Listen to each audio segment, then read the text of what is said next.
Pessoal, então estamos de volta falando sobre o princípio da inafastabilidade da jurisdição, tá? E vamos aí ver então o que diz a nossa querida Constituição. Existem 3 situações que não é possível a gente ir ao judiciário sem que tenha havido o esgotamento da via administrativa, tá? Isso é uma exceção. Em regra, a gente não precisa esgotar a via administrativa para ajuizar uma ação. Mas existem 3 exceções e a gente vai falar disso agora. Primeira, no que tange à justiça desportiva, tá? Que está previsto no artigo 217, parágrafo 1º e 2º, tá? Que apesar do nome ser justiça desportiva, é um âmbito administrativo.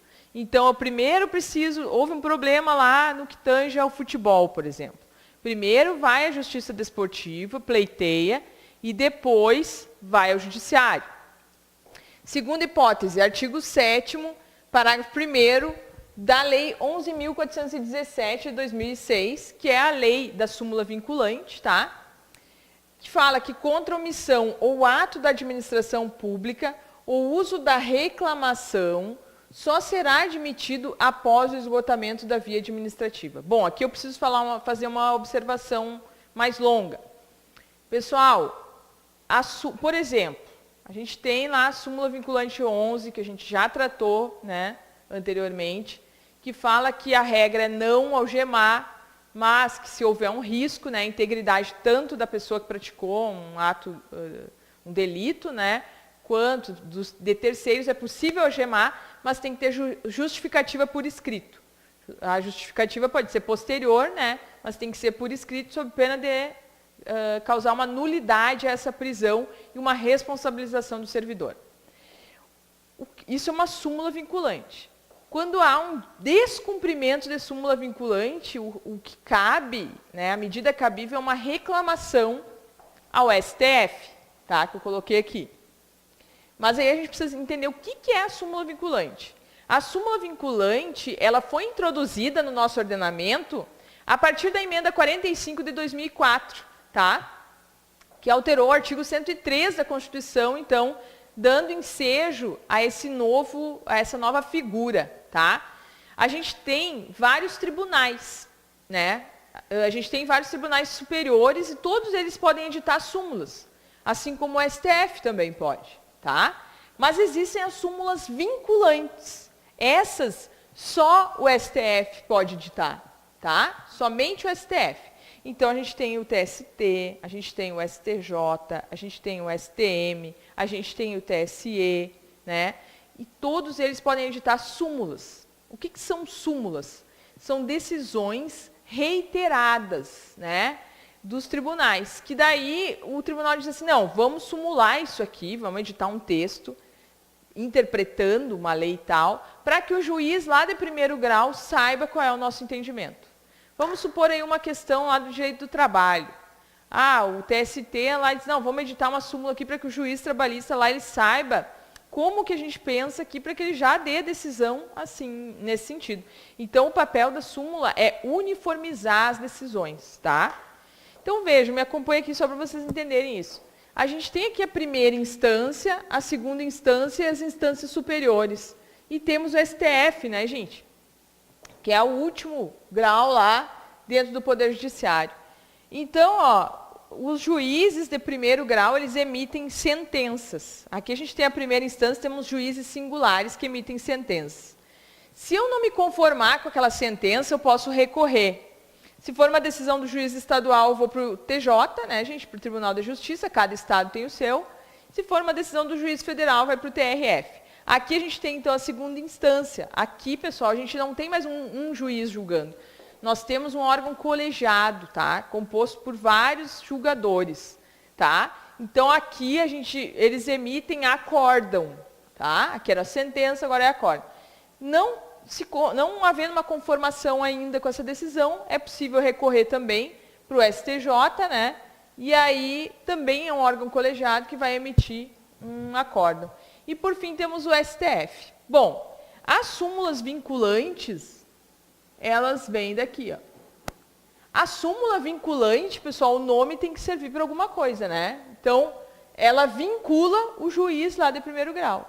Ele tem que decidir de acordo com o que está As outras súmulas comuns, elas não vinculam. Vamos supor que o STJ que edite uma súmula, tá? Uma súmula X. Vincula o juiz de primeiro grau? Não. Ele não é obrigado a decidir de acordo com aquela súmula. Agora, se for uma súmula vinculante, que ela é só editada pelo STF, aí ela vincula, tá?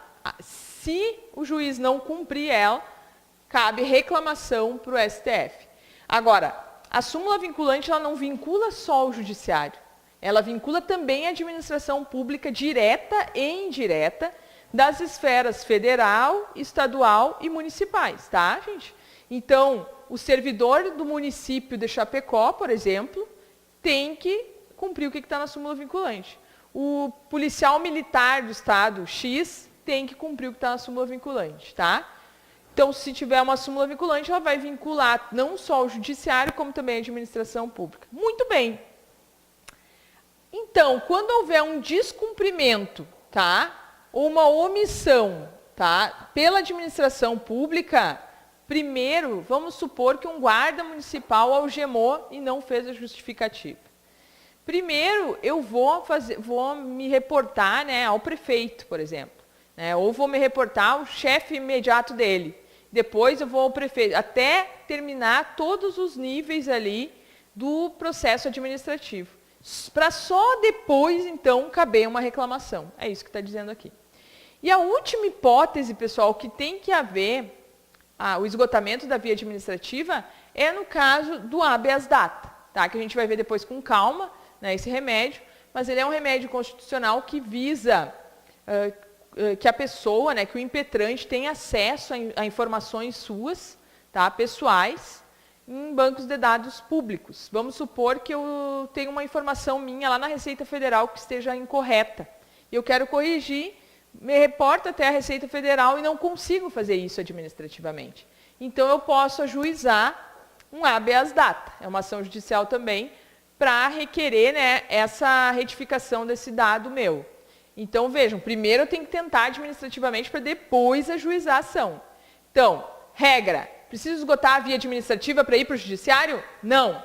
Exceções, essas três aqui que eu coloquei para vocês. Justiça desportiva, descumprimento de súmula vinculante por parte da administração pública e habeas data. Ok? Muito bem. Pessoal, a lei não pode prejudicar o direito adquirido, o ato jurídico perfeito e a coisa julgada. Onde que está isso aí? O conceito desses três elementos aí a gente tem na LINDB, na Lei da Introdução às Normas do Direito Brasileiro. Tá? Direito adquirido é o direito que seu titular ou alguém por ele possa exercer, como aquele cujo começo do exercício tenha termo prefixo ou condição pré-estabelecida inalterável, a arbítrio de outrem. Por exemplo, agora está, né, tramitando uma reforma previdenciária, né, que pretende que a pessoa se aposente lá com 100 anos. Estou brincando, né, gente? Mas, né, que pretende aumentar a idade de aposentadoria das pessoas. Vamos supor que hoje eu já tenha idade, tempo de serviço, tudo para me aposentar, tá? E amanhã entra em vigência essa reforma ampliando a idade. Se hoje eu já completei tudo o que era necessário, mesmo que amanhã modifique, eu posso me aposentar igual. Agora, se está me faltando 5 anos, por exemplo, para me aposentar, e amanhã entra em vigor a reforma aumentando a idade da aposentadoria, aí eu não tenho, aí eu tenho que cumprir essa alteração. Por quê? Porque daí eu não tenho um direito adquirido, eu tenho uma expectativa de direito. Então, o direito adquirido é quando o titular já preencheu todos os requisitos ali para ter aquele direito, tá? O ato jurídico perfeito, então, é um ato que já foi consumado, segundo a lei vigente, ao tempo em que se efetuou, tá? Então, esse aí é o ato jurídico perfeito. E a coisa julgada, pessoal, é a decisão judicial que não cabe mais recurso.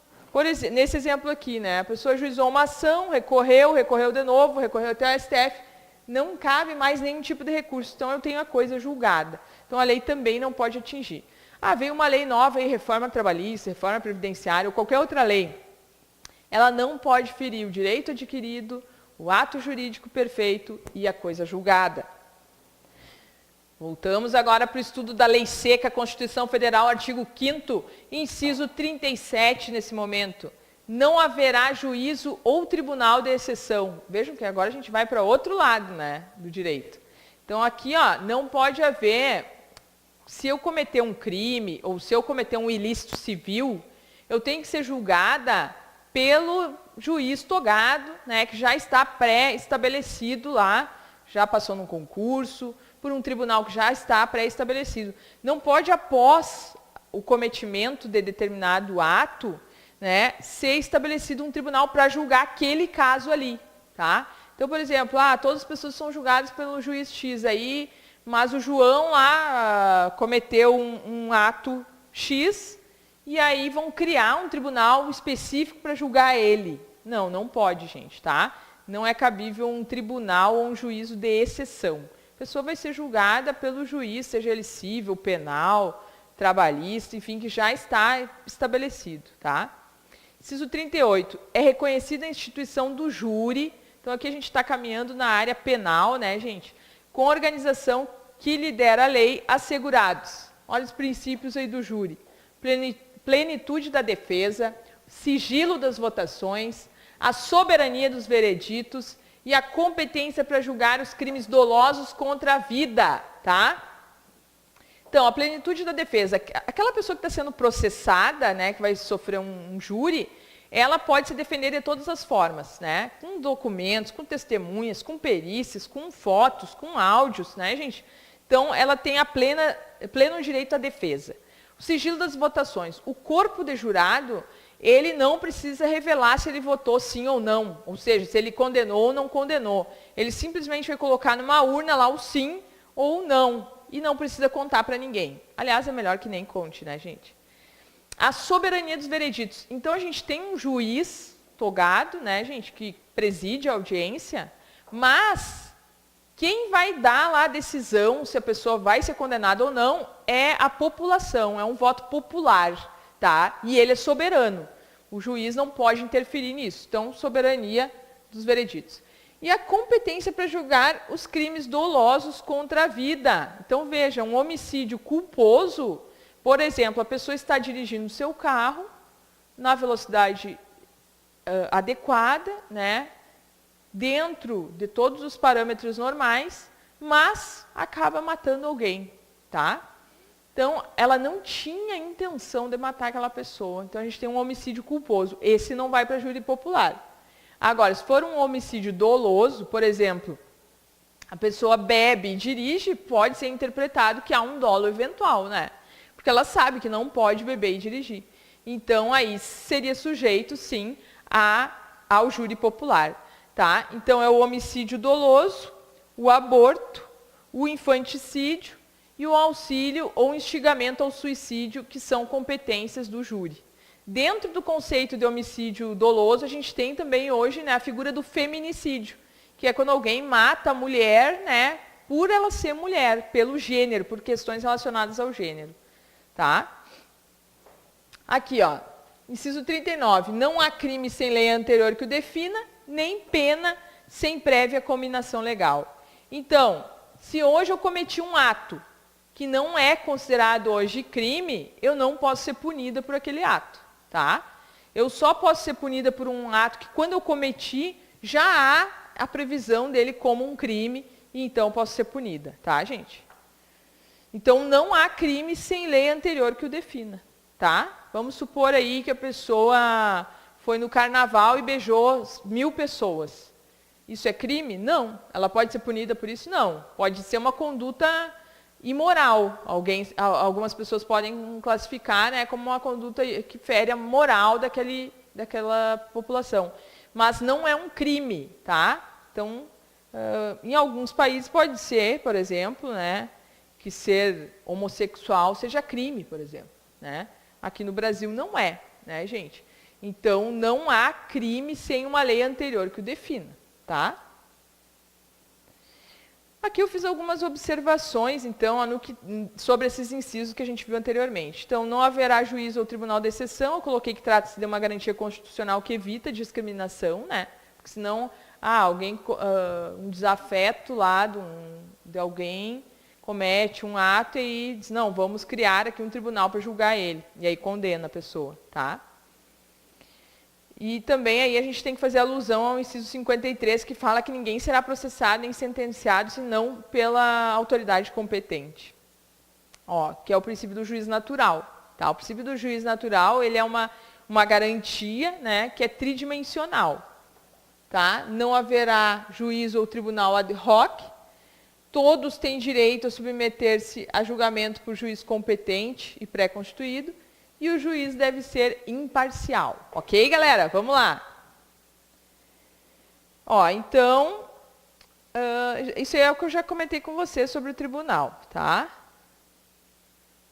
Tribunal do júri, gente, que eu já falei também, os crimes dolosos contra a vida. Olha aí quais são os crimes dolosos contra a vida. Ó. Induzir, instigar ou auxiliar ao suicídio, que seria, por exemplo, a pessoa chega para ti e diz assim, olha...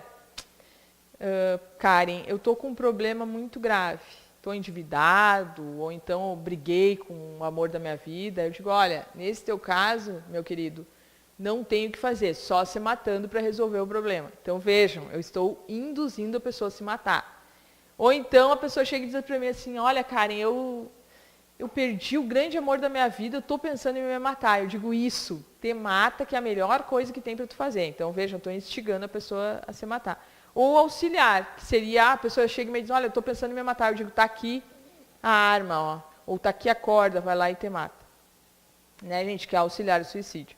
Então, tanto induzir, instigar ou auxiliar ao suicídio é um crime doloso contra a vida, vai para júri popular. O aborto, a mãe, né, que mata o filho que está na barriga, ou alguém que faça isso, comete aborto, também responde perante um júri popular. O homicídio doloso, a pessoa que tem intenção, o ânimos necandi de matar, né? Eu quero ir lá e matar um desafeto meu, homicídio doloso. Vai para júri popular. E o infanticídio também vai para júri popular. O que é o infanticídio? É aquela mãe que está no seu estado puerperal e mata o seu filho recém-nascido. Vejam que aqui é um crime, né, que só a mãe que ganhou o filho que pode cometer. Se for uma outra pessoa, aí é homicídio, tá, gente? Como eu falei para vocês, o feminicídio, né, também está classificado como um crime doloso contra a vida. Muito bem, vamos para o próximo aqui. Vamos para o estudo da lei seca, inciso 40 agora, gente. A lei penal não retroagirá, salvo para beneficiar o réu. Isso aí todo mundo sabe, né, gente? A lei não pode retroagir para prejudicar o réu, só para beneficiar o réu. Então, por exemplo, eu cometi, a mulher lá, Joana, comete aborto. Hoje aborto é crime no Brasil, certo? E ela vai presa, foi condenada pelo júri popular e está cumprindo pena de reclusa, né, no sistema penitenciário do Brasil. Dali um ano que ela está presa, vem uma nova lei e descriminaliza o aborto. O aborto deixa de ser crime no Brasil. Então, essa lei vai retroagir, vai atingir ela e vai liberar essa mulher. Tá, gente? Agora, o contrário não pode. Se eu cometi um ato hoje e daqui um mês esse ato é um crime, eu não posso ser atingida por essa lei. Tá? Então, vamos pensar aí, vamos colocar aqui no quadro.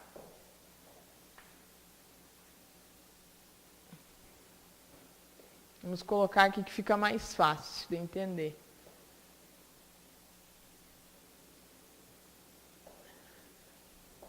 Olha só, se em 2017, nós estamos aqui,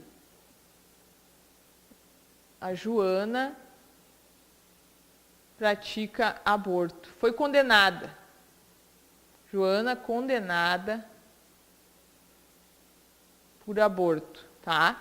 Se em 2018 é descriminalizado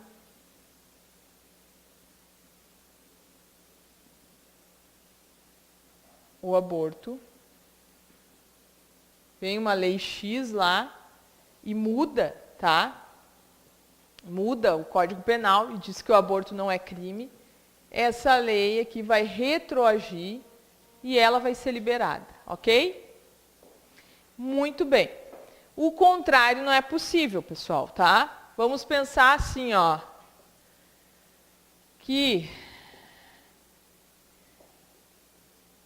em 2017, o João, aquele exemplo que eu dei lá, beijou 1.000 pessoas no carnaval. Isso é crime? Não. Vamos supor que em 2018, beijar 1.000 pessoas num carnaval seja crime. Pode essa lei aqui retroagir e atingir o João? Não. Porque a lei não pode retroagir para prejudicar o réu. A lei só pode retroagir para beneficiar o réu, tá?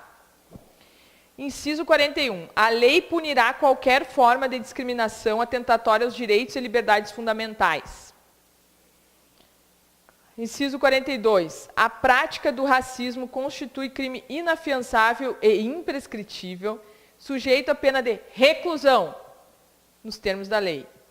43. A lei considerará crimes inafiançáveis e insuscetíveis de graça ou anistia a prática da tortura, tráfico ilícito de entorpecentes e drogas afins e o terrorismo, e os definidos como hediondos, por ele respondendo os mandantes, os executores e os que, podendo evitá-lo, se omitirem.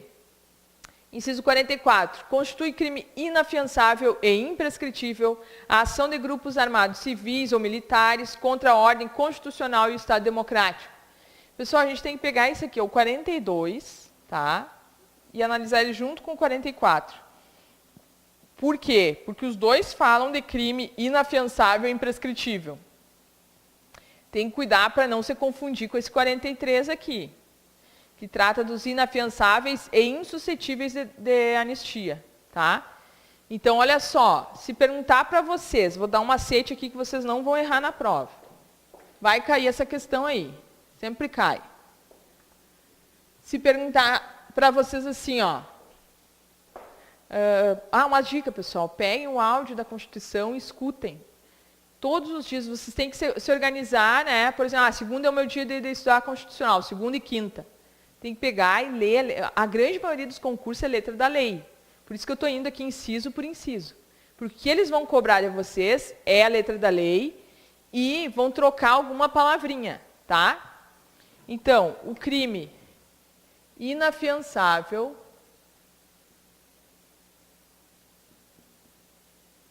mais imprescritível é o que está no 42 e no 44, tá?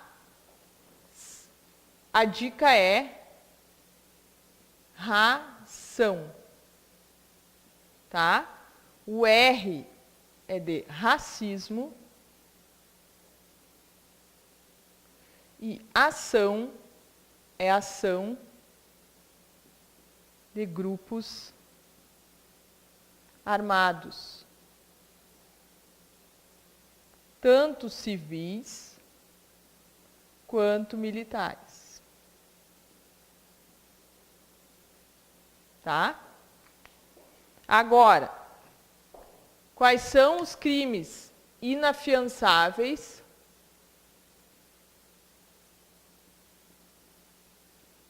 e mais, né, vou colocar aqui, insuscetíveis de graça e anistia? Qual é a dica aqui? É o 3T, H, mais H. 3T é de tráfico, terrorismo, crime de tráfico, terrorismo e tortura. E o H de hediondos. Então, qual é a dica aqui para os crimes inafiançáveis e insuscetíveis de graça e anistia? 3TH, tráfico, terrorismo e tortura, e H de hediondos, tá? Então, cuidado com isso aí. Tá bem, gente? Coloquei aqui para vocês, ó. Essa tabelinha aí ficou bem tranquilo de ver, ó. Crimes inafiançáveis e insuscetíveis de graça e anistia. 3T e o H. Ó. Tortura, tráfico, terrorismo e H de hediondos. Crime inafiançável e imprescritível, ração, racismo e ação de grupos armados. Agora, cuidado! Se a questão vier e te pedir assim, ó, são crimes inafiançáveis, só inafiançáveis, aí é tudo isso aí. Tráfico, tortura, terrorismo, hediondos e racismo e ação de grupos armados, civis ou militares. Se ela falar simplesmente são inafiançáveis, todos eles são. Agora tem que cuidar, porque às vezes a questão vem e traz quais são os crimes inafiançáveis e imprescritíveis. É a ração, tá? Gente, vamos lá. Artigo 5º, inciso 44. Já falei aí no outro slide. Agora vamos para o 45. Nenhuma pena passará da pessoa do condenado, podendo a obrigação de reparar o dano e a decretação do perdimento de bens ser, nos termos da lei, estendidas aos sucessores e contra eles executadas, tá? Até o limite do valor do patrimônio transferido. Então, por exemplo, o filho cometeu um crime, a pena que ele for condenado não pode ir para o pai ou para a mãe, etc. Agora, o produto do crime, esse sim, né? Vamos supor que ele morra e que o pai ou a mãe herde aquele patrimônio. Aí, com esse patrimônio aí, o pai ou a mãe pode ser obrigado, então, a reembolsar, né, o prejuízo que o filho cometeu. A lei regulará a individualização da pena e adotará, entre outras, as seguintes. Muito cuidado aí a quem está fazendo concurso, né, nessa área da segurança pública com esse inciso. Tá? A pena, gente, né, ela vai ser individualizada levando em conta a privação ou restrição da liberdade, ela pode ser, né, a privação ou restrição da liberdade, a perda de bens, a multa, a prestação social alternativa e a suspensão ou interdição de direitos. Então, se cair numa prova para vocês quais são as penas previstas na Constituição, são essas aí, tá? Privação ou restrição da liberdade, perda de bens, multa, prestação social alternativa ou suspensão e interdição de direitos. E quais são as penas proibidas pela Constituição? Você sabe? Pena de morte, a pena de perpétua, a pena de caráter forçado, a pena de banimento ou a pena cruel. Tá? Então, vejam que são 5 permitidas e são 5 proibidas. Tá? Cuidado que a pena de morte, ela em regra não é cabível, não é possível. Mas, em caso de guerra declarada, aí é possível, tá? Só em caso de guerra declarada. Então, se a questão disser para vocês que em nenhuma hipótese pode haver pena de morte no Brasil, está errado, tá? Havendo guerra declarada, é possível. Pena de caráter perpétuo, ou seja, até a pessoa morrer e ficar presa, não pode no Brasil. Pena de caráter forçado, obrigar a pessoa a trabalhar, trabalho forçado, não pode também. Banimento, mandar a pessoa lá para banir ela do país, pode? Não pode também. E pena cruel, também não pode, né, gente? Pena cruel, cometer algum tipo de tortura contra a pessoa, tá? Isso é típico de um Estado civilizado, né, gente? Bom, vamos terminar aqui esse slide para a gente fazer um break. Inciso 48. A pena será cumprida em estabelecimentos distintos, de acordo com a natureza do delito, a idade e o sexo do apenado. Então, mulheres têm que ficar num local, homens em outro, tá? Conforme a idade também, né? E também a natureza do delito. A pessoa que cometeu um crime mais grave vai ficar num local e a que cometeu um menos grave em outro. Isso é o ideal, né, gente? A gente sabe que na prática isso muitas vezes não acontece. Vamos terminar aqui, inciso 49. É assegurado aos presos o respeito à integridade física e moral. Então, não pode agredir fisicamente, não pode ofender a dignidade e a honra desse preso, tá, gente? E, inciso 50, as presidiárias serão asseguradas as condições para que possam permanecer com seus filhos enquanto estiverem amamentando essas crianças, tá bem? Me aguardem aí, gente, vamos fazer um intervalinho, toma uma água, respira e voltamos em seguida.